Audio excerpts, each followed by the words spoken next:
बिस्मिल्लाहिर्रहमानिर्रहीम। अस्सलाम वालेकुम नाज़रीन, मैं तुहाडा मेज़बान असगर गुजर तस्वीर गुजर टीवी आरफ वाला हर रोज़ बेहतरीन ते अलग क्वालिटी जानवर लैके दोस्तों की खिदमत हाज़र होईदा। अज एक मज की वीडियो लैके हाज़र आए हैं। उती ला मोड़ नूं उम्मीद करने कि जेह्ड़े ग्वाल वाले दोस्त आ वो इस मज नूं करने पसंद सिंग मज ते चंग कर सकते हैं।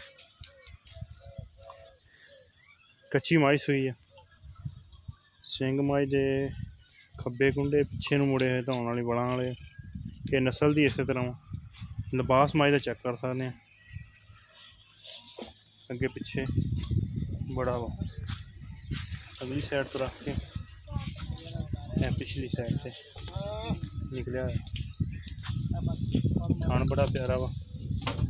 मालकां कोल सूआ पुछ लेने कच्ची सूई मझ है बच्चे अगर कट्टी है मगर कट्टी वेख लो ब्रीडर दे कमाल।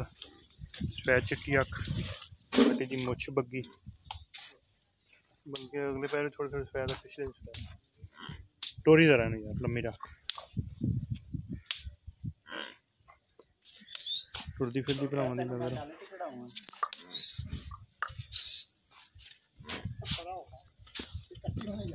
जान दे गड्डी नहीं बस ठीक है। नस्ली माई बिल्कुल पूरी है। बहरहाल सूए छोड़ लिबास चेक कर सकते दोस्त। हाँ कच्ची सूई है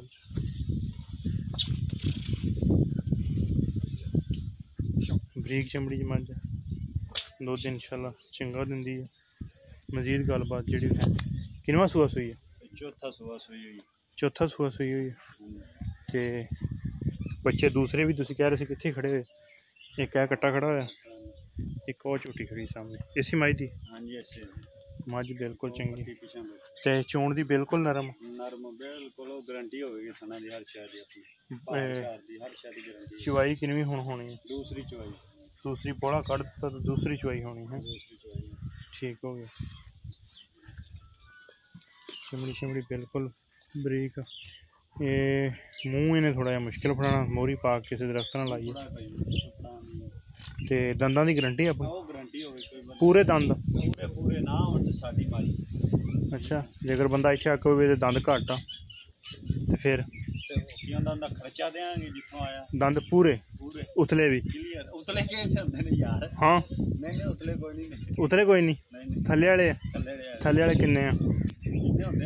किन्ने होंदे थल्ले वाले नाज़रीन? 8 दंद होंदे आ। अगर 7 भी दंद होए यार अगर मतलब कोई हिलदा होया तां भी असीं आदे भाई नूं ओनूं खर्चा देंगे जितों आया। अब इस तक दंदां दी गारंटी है मुनासिब रेट। दुध वाली मझ। अच्छा तो पिछले सूए किन्ना दुध कर दी मझ? तकरीबन 18-19 लीटर सूए च मझ दुध वाकई ही बरीक आ। हाजिर टाइम मझ को किन्ना बड़ा पहला किन्ना होया? पहला कड्ढा 11 किलो पहला बड़ा हुण भी कोई 3-4 किलो बैन उठन तो तां सी भाई तैनूं भी पता देसी अब वाकई मझ जान माड़ी है तो दुध नूं मझ गारंटी वाली है मशहूरी वाली है। ए मझ दी कट्टी मगर बड़ी प्यारी है। ते सूआ हुण किनवां सूगी जन्म? चौथा सूआ जन्म। 2-3 बच्चे खड़े चौथा चौथा नहीं 3 खड़े एक भी नहीं एक ओ बैठी कट्टी। अच्छा चारे बैठी हैं। एक इधर झोटी बैठी है, एक छोटी है बैठी, एक ओ खड़ी, एक ए खड़ी ते एक ए। चारे बच्चे ये मौजूद है। सही हो गया माशाल्लाह। अच्छा तो हुण इहदा प्यार मुहब्बत वाला मुनासिब जिहा मुल जिहड़ा ओह दस देना। इंज नूं जरा टोर नहीं लम्मी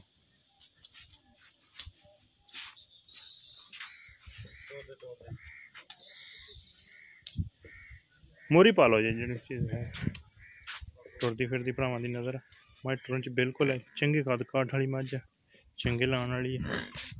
टुरन दे विच बिल्कुल ठीक ठाक। बस थोड़ी जान कमजोरी है। अच्छा मिलदी बाद देर तक रहिंदी? बिल्कुल एंड तक मिलदी रहिंदी तकरीबन 1 महीना छड्डना पैंदा। 1 महीना छड्डना। अच्छा जिस तरह की मझ है ना हौली जी मुनासिब जी को मुनासिब जे रेट दस दे छोटा जे ज़्यादा नहीं। 1,70,000 1,70,000 1,70,000 ये कमी पेशी हो जाएगी थोड़ी बहुती कमी पेशी कर दें। ठीक हो गया। लो जी दोस्तों अज की वीडियो आएगी पसंद अगर पसंद आती है नहीं शेयर भाव ना करना तो मझ नूं पसंद जरूर कर लेना। मुनासिब रेट दी है, थणा दी भी क्लीयर, दो टाइम चो ते अगर लग जावे थणा दी भी गारंटी है, मिलन दी होवे तां भी खर्चा होवेगा, चिट्टे फुहारे की गारंटी है, हर चीज़ की गारंटी है। कद तो लंबाई मझ की दूरों करके कैमरा विखाने, बड़ी लंबाई वाली मझ, बरीक मझ बिल्कुल बरीक। 1,70,000 डिमांड तो कमी बेशी विच जरूर हो जाएगी। उम्मीद करने कि वीडियो आएगी दोस्तों बहुत पसंद आती माशाअल्लाह। तो लाइक शेयर, रबता नंबर 0300 567 2355, यही व्हाट्सएप ते कॉल नंबर। लोकेशन साड़ी तहसील आरोवाला, ज़िला पाकपुर शरीफ, आरफ वाले तो तकरीबन 10 से 12 किलोमीटर। चक नंबर 355 22 एक अगली तो नवी बेहतरीन वीडियो फिर हाजिर होंगे। उस टाइम तक अपने मेज़बान असगर को इजाज़त। अल्लाह हाफ़िज़। पाकिस्तान जिंदाबाद।